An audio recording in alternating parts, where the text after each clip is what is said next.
Bonjour à tous et à toutes, bienvenue sur Free Matin. Kadera Chirou, très heureuse de vous retrouver ce matin pour la une des journaux. Bonjour. Bonjour à vous, chers amis internautes. Bonjour à la une des parutions ce matin. Nous avons les différentes tractations pour les prochaines élections législatives du 28 avril 2019. Nous avons également la une des parutions du jour, les performances du gouvernement du président Patrice Talon. Et pour finir, nous avons l'actualité internationale qui préoccupe les confrères de la presse nationale. Le PLP rejoint l'USL et déjà des critiques fusent de partout.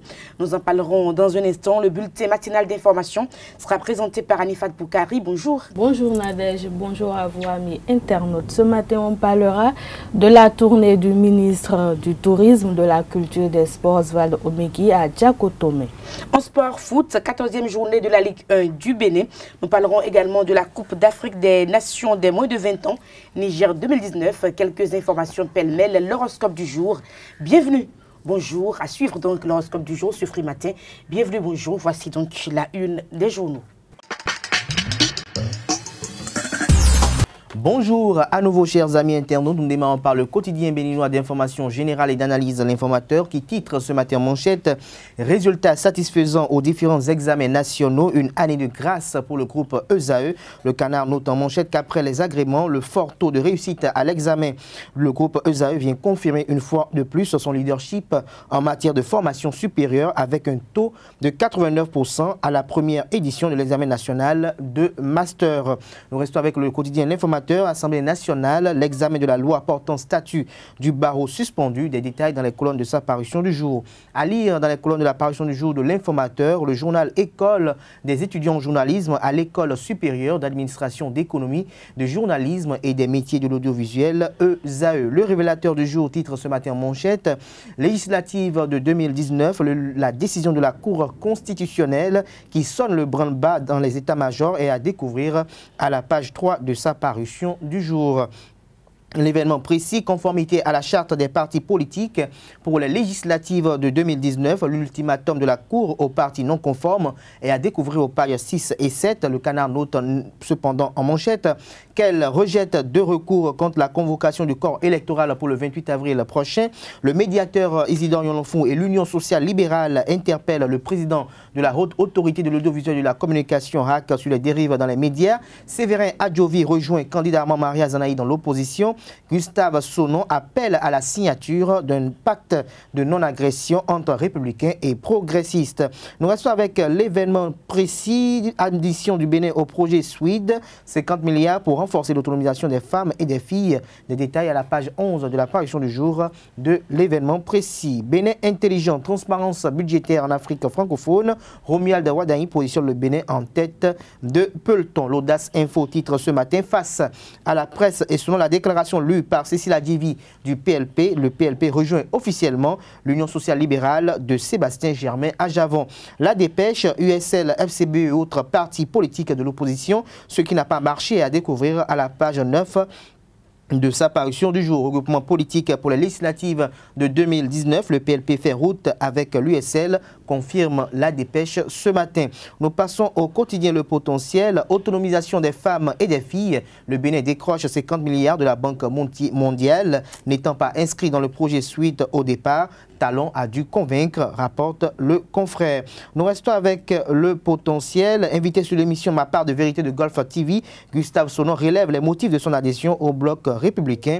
Des précisions à la page 11 de sa parution du jour. Recevabilité des candidatures aux prochaines législatives. Les exigences de la Cour constitutionnelle sont à découvrir à la page 3 de la parution du jour de l'autre quotidien. Jack Pata titre ce matin en manchette 50 milliards de francs CFA de financement de la Banque mondiale. Encore un appui de taille pour le programme Assurance du renforcement pour le capital humain ARCH. Nous passons au quotidien Nord-Sud, quotidien autonomisation des femmes. La Banque mondiale accorde 50 milliards au Bénin. Nous passons à Le Béninois libéré, MTN Bénin, meilleur contribuable au Bénin. Des détails dans les colonnes de la parution du jour de Le Béninois libéré, précisément à la page 8. Nous restons avec Le Béninois libéré, marée humaine. Autour de Adambi à Pereret, le décès des Républicains toujours convaincant, Bida rassuré par ses parents de Djougou. Et pour finir, le leader du jour, à l'occasion de la présentation de vœux du nouvel an de la Cour constitutionnelle aux acteurs des médias, le pouvoir médiatique et juridictionnel sont des jumeaux démocratiques, dit le président Joseph Diogbenou, président de la Cour constitutionnelle du Bénin.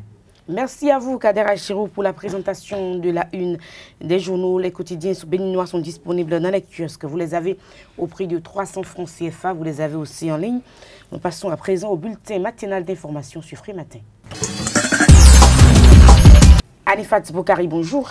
À nouveau, bonjour Nadège. Le ministre du Tourisme, de la Culture et des Sports, Oswald Omeki, a entamé depuis quelques jours une tournée nationale à la rencontre des artistes et acteurs culturels. C'est dans ce cadre qu'il s'est rendu à Djakotome le samedi 2 février dernier afin de présenter les actions déjà menées et celles qui restent à mettre en œuvre pour le développement culturel du Bénin. Le président de la Cour constitutionnelle a présenté dans l'après-midi du vendredi 1er février 2019 dernier ses vœux à la presse nationale et internationale. À la fin de la présentation des vœux, le président Joseph Diogbenou a répondu à une série de questions des journalistes sur divers sujets d'actualité. On l'écoute pour plus d'explications. La Cour constitutionnelle, on l'a rappelé, a pris les mesures dont elle estime nécessaires. Premièrement, pour rapprocher l'institution des citoyens,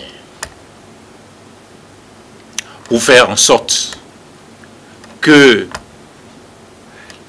les salles d'audience, que la maison Cour constitutionnelle soit une véritable maison du peuple. Pour faire en sorte qu'elle soit peu suspectée quant à la qualité de ces décisions, quant à la manière d'accomplir ces missions. C'est l'objectif de la réforme du règlement intérieur. La Cour s'est ouverte en faisant cela à toutes les critiques. La facilité, c'est de faire en sorte d'épargner, d'éviter les critiques, de faire en sorte que vous, acteurs démocratiques, intermédiaires entre le citoyen et les gouvernants en ce qui concerne les informations, que vous puissiez que constater les décisions. La Cour s'est ouverte à la critique en toute responsabilité. Parce qu'il n'y a pas de crédibilité qui se solidifie quand cette crédibilité n'est pas exposée à la lumière, aux rayons du soleil. Quand on n'évalue pas la mesure, le risque que cette crédibilité pourrait avoir de s'effondrer. Bien évidemment, la Cour a construit depuis des décennies une crédibilité affirmée, assurée. Mais elle ne pouvait plus continuer à faire en sorte que les principes sur lesquels elle sanctionne les autres organes, les autres juridictions, ces principes ne lui soient pas opposables, ni qu'elle ne soit soumise à ces principes-là. Les pouvoirs médiatiques et juridictionnels sont des jumeaux démocratiques. Et quand on réalise cela, comment peut-on imaginer que la période des fêtes s'éteigne sans que ces deux pouvoirs, si admirés et si détestés, ne puissent tout au moins réaliser, non pas qu'ils sont voisins, mais qu'ils sont jumeaux. C'est en partie l'explication de la présente cérémonie d'échange de vœux. Nous en avons de part et d'autre besoin. Solliciter du Seigneur qui nous donne le minimum, le maximum pour subvenir à nos besoins. C'est ce que je vous souhaite. Et que nous ayons la force, le courage d'affronter les défis qui nous attendent.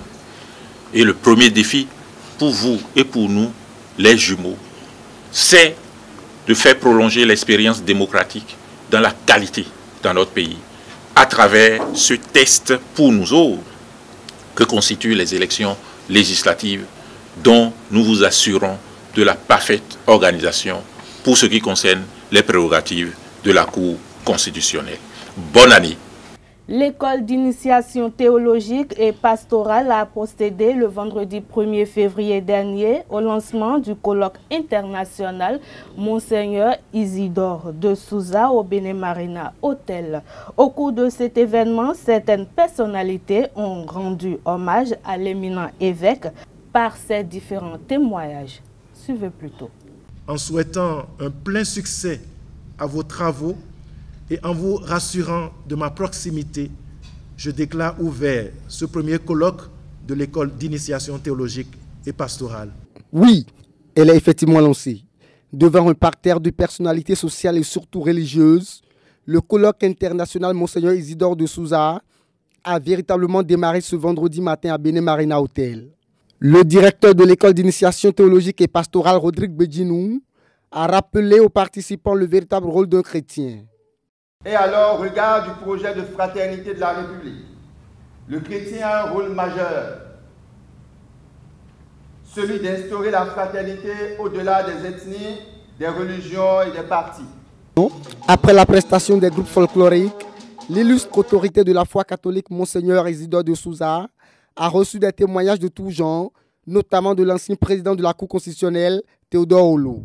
Donc c'était des intérêts divergents qui se retrouvaient au sein de ce présidium. Or, le grand homme a de leadership. Il a de la vision. Il sait tenir le cap malgré les tumultes, malgré les tempêtes, pour atteindre l'objectif. Il est arrivé un moment où il m'a dit, paix à son âme, Imam, nous sommes à un creuset où nous, les religions, nous sommes tolérants, mais les autres, même mettons-les, et quand il dit même mettons-les, c'est nous, ce sont nos racines là, la terre sur laquelle nous sommes à Inonville. Ceux qui marchent à pied, qui sont plus dangereux que ceux qui sont en voiture. Cette cérémonie de lancement est également honorée par la présence du Monseigneur Roger Rumbedji, qui, tout en rendant hommage à son prédécesseur, exhorte les chrétiens à plus de fidélité et de sacrifice. Monseigneur Isidore de Souza, parti pour l'Eucharistie éternelle il y a bientôt 20 ans, constitue incontestablement un paradigme de cette mission. Nous voici donc réunis pour faire mémoire. Nous sommes un peuple de mémoire. Et la mémoire, au-delà de son ancrage anthropologique, a aussi une dimension fortement chrétienne. Cette mission ne doit pas être seulement le souvenir des événements du passé. Elle doit être actualisée au regard des enjeux du temps, afin de nous permettre d'avancer avec assurance sur les chemins de l'histoire. Un colloque qui se tient sur une durée de 3 jours, au cours duquel de nombreuses activités sont prévues. Lancé pour le bien du peuple béninois, la construction de l'hôpital de référence de la ville historique de Ouidah reçoit l'accord des habitants. Ils acceptent de libérer le domaine du TF 120 pour la réalisation du projet. C'est pour témoigner de leur adhésion au programme du gouvernement que ce sacrifice des habitants de Ouidah s'avère indispensable. Ce sera tout pour ce matin. Rendez-vous 19h pour la grande édition. Bonne journée à vous. À la suite du bulletin matinal d'information, nous vous invitons à suivre le prénom du jour avec Tatiana Kadé. Nadège, bonjour. Chers amis internautes, bonjour. Au Bénin, les prénoms endogènes sont utilisés pour véhiculer un message particulier et ont chacun une signification spécifique souvent liée au contexte de naissance de l'enfant, soit de l'espoir que les parents portent sur le nouveau-né ou même à la religion des parents. Les prénoms diffèrent d'une ethnie à une autre. De l'ethnie Fon, on peut avoir comme prénom endogène Akwayon, Bidosessi, Bion et bien d'autres. Pour ce jour, intéressons-nous au prénom Akwayon qui signifie l'argent est bon.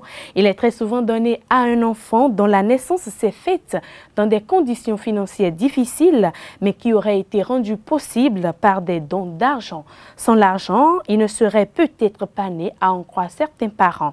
Voyez-vous, on peut donc dire que l'argent ne fait toujours pas le bonheur, mais il participe au bonheur.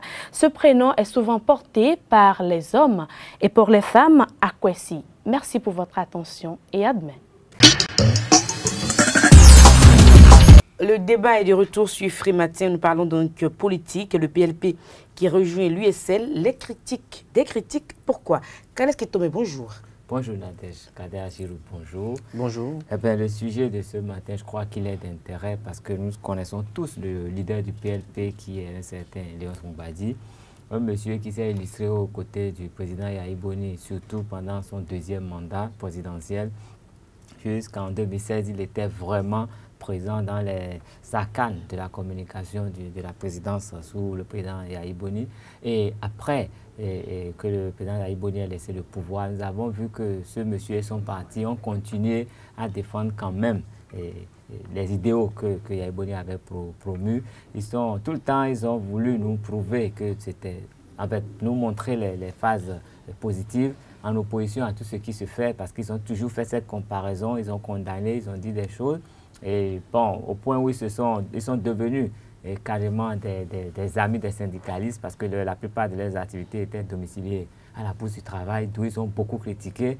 Et aux dernières nouvelles, on apprend que le PLP fait route avec l'USL et non les FCBE. C'est vrai que déjà à l'annonce de cette nouvelle, il y a eu quand même pas mal de commentaires sur la toile. Et on a vu Cécile Adjebi qui est montée au créneau pour dire qu'ils assumaient leur choix. Donc, ils assument leur choix, ils sont en politique, c'est eux qui savent ce qu'ils ont à faire avec ci ou ça. Donc, on ne peut pas vraiment les juger tout de suite. C'est peut-être chemin faisant qu'on se rendra compte si vraiment leurs idéaux les conduisaient un peu plus vers l'USL ou vers le FCBE. De toute façon, je crois qu'avec le temps et d'ici la présentation des listes, on verra ce qu'il en sera. Et il faut noter que le PLP qui va vers l'USL, en fait, ça doit arranger un peu l'USL dans la mesure où l'USL seul, on a vu un peu la configuration. Il n'y a pas des gens qui s'étaient vraiment illustrés en politique au niveau de l'USL. Donc, ils ont forcément besoin des gens qui ont un peu d'expérience pour que, en fait, en dehors de l'effectif, il y ait quand même de la matière. Sinon, il pourrait se faire doubler sur beaucoup de tableaux. Parce qu'en politique, comme en amour, dit-on, la ruse est de mise. Donc, s'ils ne sont pas habitués à ça, ça peut jouer. Et espérons que le PLP leur apportera l'expertise qui leur manque et qu'ils auraient eu avec le RE ou d'autres qui ne sont finalement pas avec eux. Donc, on aura le temps d'apprécier si le choix est judiciaire ou pas et quel sera son impact sur les résultats de l'USL prochainement. Alors, Kader Achirou, le PLP qui rejoint l'USL, finalement, qu'est-ce qui peut déranger? Ce qui peut déranger, c'est que ce ralliement à l'Union sociale libérale pourrait justifier la thèse selon laquelle autrefois il était dit que le PLP recevait des financements plus ou moins occultes de la part émanant de Sébastien Germain à Javon. Et donc ces affirmations refait surface quand ce parti a décidé de soutenir l'USL ou bien de rejoindre l'USL pour la création d'un parti national et unifié. Je crois que le véritable problème et ce qui inquiète les uns les autres, c'est de savoir est-ce que le PLP et son leader sont aujourd'hui dans la posture d'une certaine ingratitude ou bien dans la posture, je dirais, d'un positionnement technique. Parce qu'il se pourrait également que ce soit l'ancien président Thomas Boni qui est perçu comme le parrain de Léon Mbadi, qui, de commun accueil, a accepté que le PLP puisse être au sein de l'Union sociale libérale. Et à ce niveau également, des questions se posent pour chercher à comprendre, est-ce que le PLP est au sein de l'Union sociale libérale en toute honnêteté ou bien le PLP a rejoint l'Union sociale libérale pour espionner ce qui va se passer là-bas, pour pouvoir filer des informations au niveau du FCBE. Donc il y a trop d'interrogations qui tournent autour de ce ralliement.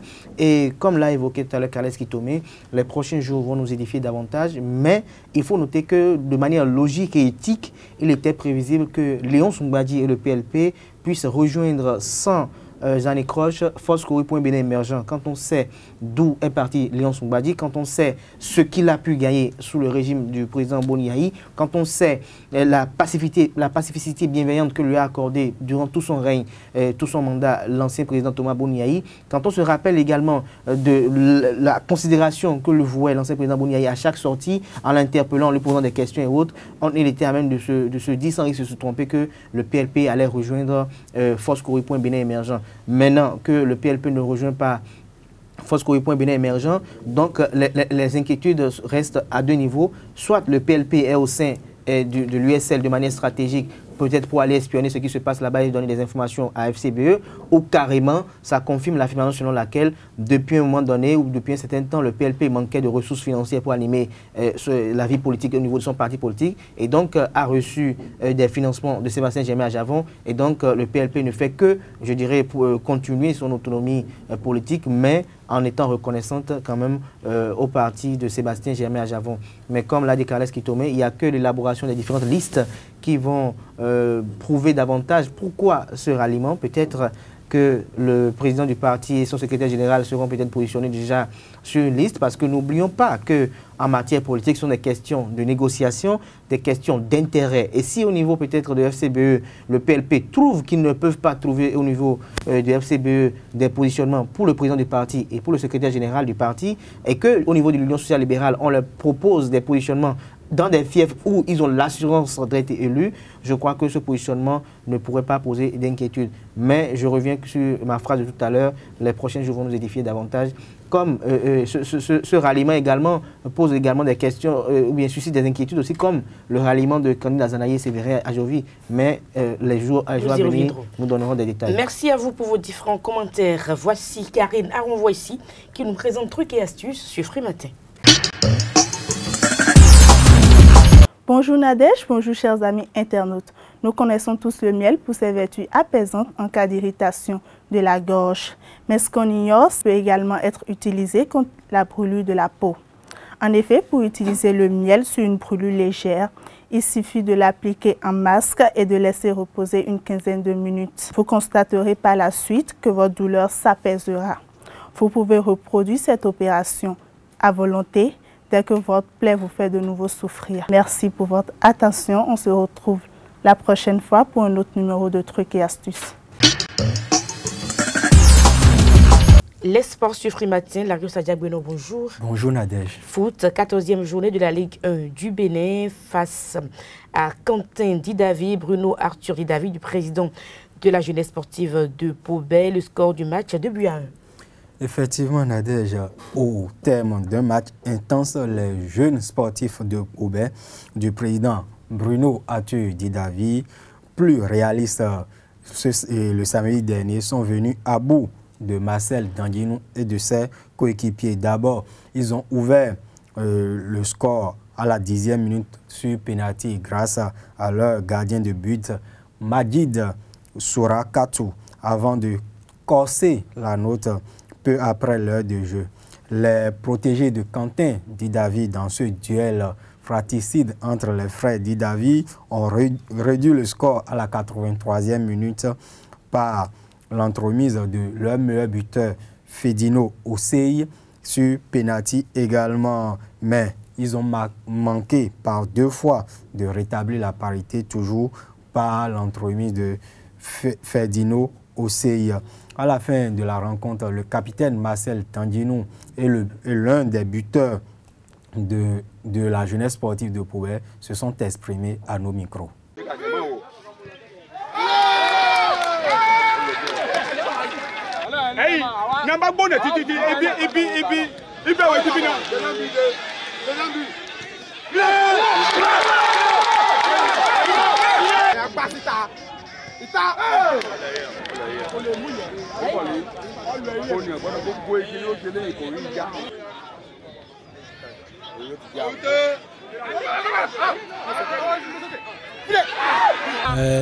D'abord pour commencer, c'est vraiment dur pour nous, vraiment dur parce que vu le classement, nous sommes très bas et nous avons décidé de venir jouer ce match pour gagner.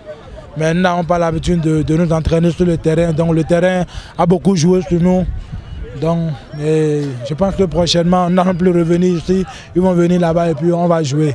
Mais avec le travail du coach, on va essayer de travailler dur pour quitter la zone dans laquelle nous sommes. Merci. Voilà, le coach à la mi-temps, il m'a dit ouais, ça va, mais que je descends de percer. Quand je prends d'aller directement au but, c'est ça, j'ai appliqué 1-2 passes, j'ai placé mon ballon et puis c'est dans le filet. Bon, pour dire vraiment, il y a beaucoup de compréhension entre les coéquipiers. On joue bien, c'est l'entraînement. Ce qu'on a appris à l'entraînement, c'est ça qu'on a pratiqué au cours du jeu. Et on a vu que ça a marché un peu. Seulement, il reste quelque chose à corriger au sein de l'équipe. Ça ne va pas encore totalement, mais ça va, on sait. Avec les entraînements, ça ira. Retour plateau, les autres résultats de la 14e journée de la Ligue 1. Parmi ces résultats, nous avons une belle opération réalisée par Avrancourt Omnisport ce dimanche au stade Saint-Louis Stadium de Sémécraqué. Les protégés de l'honorable Augustin Aranvoy-Bla sont allés battre les hommes du premier vice-président de la Fédération béninoise de football, Magloire Oké, 2-0 sur leurs propres installations. Et en ouverture de cette journée, l'association sportive Oussoussaka a enfoncé davantage Soleil FC d'Akpakpa dans les profondeurs du classement en les corrigeant 4-1 au stade René Pleven de Cotonou. Victoire de Tonnerre face à l'association sportive du port autonome de Cotonou à Lokossa, 2-0. Il faut dire également que le leader au classement, les Buff FC du Borgou, maintiennent leur série d'invincibilité grâce à un match nul obtenu à Zakota face à Dynamo d'Abomey, 0 but partout.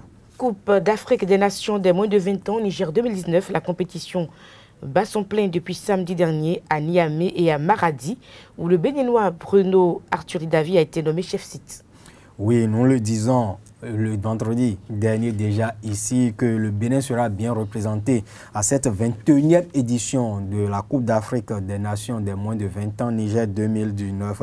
Et c'est faire désormais le Béninois, membre de la commission d'organisation des compétitions des Coupes d'Afrique des Nations de jeunes U17, U20 et U23 a été désigné par ses pairs pour assurer l'organisation au niveau de la ville économique du Niger.